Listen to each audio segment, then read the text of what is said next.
Take a look at the intersection you drove through here today. You might have noticed small gray boxes mounted on the poles along China Lake Boulevard, Ridgecrest Boulevard, or Inyo Road. Those aren't just traffic sensors, they're the eyes of a digital king.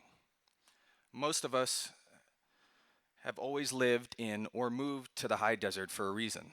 People like the space, people like the privacy, some of you even like the weather, I guess. For me, this is where my wife grew up, where my in laws helped us survive the chaos of COVID with a newborn, and where our second child completed our family. But while we were minding our business and building a life here, the billionaires in Silicon Valley and the bureaucrats in DC were watching us and looking for more ways to intrude in our lives. There are many ways that they've tried to do this. They've turned our commute into a data mining operation. They've turned our online profiles into commodities. They've decided that our movements, your face, your daily life, are raw material for an AI model they own, and we aren't allowed to audit. I'm here for No King's Day because I refuse to allow myself or my family to be training data for a new generation of digital overlords. We're told we're living in a golden age of technology, but look at the gold they're selling. It's built on a surveillance economy where our private lives are the currency used to buy and sell our future. Under this administration, that surveillance economy hasn't just grown, it has been crowned. We see the procession of tech oligarchs making their way to the Oval Office like subjects in a royal court.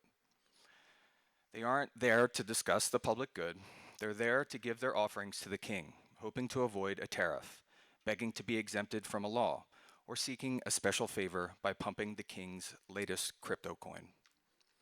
In exchange, the guardrails are shredded. On day one, the executive orders that put safety and civil rights at the center of AI were replaced with the Removing Barriers Order, which is just a fancy way of saying total immunity for the billionaire class to surveil and commodify your every action. We remember how this started a year ago. At the beginning of 2025, they sold us Doge, the Department of Government Efficiency. They said they were cutting waste and fixing the plumbing. To some, it sounded practical. Not me, but some. But we saw what happened when those efficiency experts walked into the Social Security Administration, the VA, the Department of Education. They weren't just cutting budgets, they were tearing down the privacy that protected Americans for decades. They built a super database, a one-stop shop for every sensitive detail of your life, and they handed the keys to the same nihilistic billionaires who funded them, not to serve us, but to feed their AI models. They call it efficiency. We call it a digital dragnet. And this dragnet doesn't stop at your commute or your social media. It reaches into every corner of American life. In healthcare, algorithms decide whether you get approved for a specialist, a surgery, or a life-saving medication. And if the models deny you, good luck finding the human being who can explain to you why. In loans and credit, your financial future is now shaped by an opaque scoring system that judges you not just on your income, but on your browsing history, your location data, and even the people you associate with online. For education funding, students are being sorted by automated systems that decide who gets grants, who gets flagged for risk, and who gets pushed into debt, all without transparency. For immigration, ICE has turned the American interior into a laboratory for the end of anonymity. The mobile Fortify app lets an agent scan your face or fingerprint in the field and run it against a database of 200 million images in seconds. They started with non-citizens. Then the mission crept. Now they're using it on teenagers who don't have IDs. They're scraping social media to map the connections of anyone who dares to show up at a rally like this one. Every face becomes a barcode. Every citizen becomes a suspect. And here's the thing, this isn't just a policy debate. This is a constitutional crisis. Oh, I got some sticky stuff. I know. My wife is laughing at me right now. The Fourth Amendment wasn't just written for a world of fiber optics, but it was written for a world of tyrants. It says we have the right to secure in our person's house papers and effects against unreasonable searches. When a super database tracks your every financial move without a warrant, or a flock camera catalogs your travel patterns on China Lake Boulevard, that isn't just efficiency. It is a warrantless search of your entire life. They are treating the Fourth Amendment like a suggestion rather than the supreme law of the land. The First Amendment gives us the right to peaceably assemble, just like we are doing right now. But if an AI is scraping your face at this rally, or if Mobile Fortify is mapping your social connections because you dared to show up, that right is dead. Being anonymous is the oxygen of a free society. If you are being watched, you are being controlled. The First Amendment doesn't just protect our speech, it protects our right to exist in public without a digital barcode on our foreheads.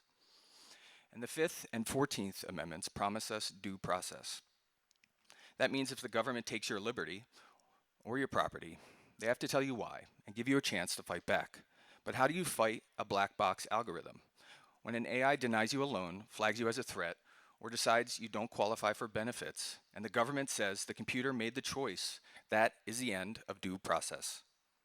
A king makes decrees. A democracy gives reasons. We demand Glassbox AI, where we can see the logic and challenge the results. In the face of an overwhelming surveillance economy, it can feel impossible to make change, but change starts where the cameras are mounted. Right here in Ridgecrest, our city uses flock safety cameras. These aren't just license plate readers. They are an AI-powered web that stores your data in a cloud we can't control. Audits show this data is being accessed by federal agencies and private entities through side doors without warrants.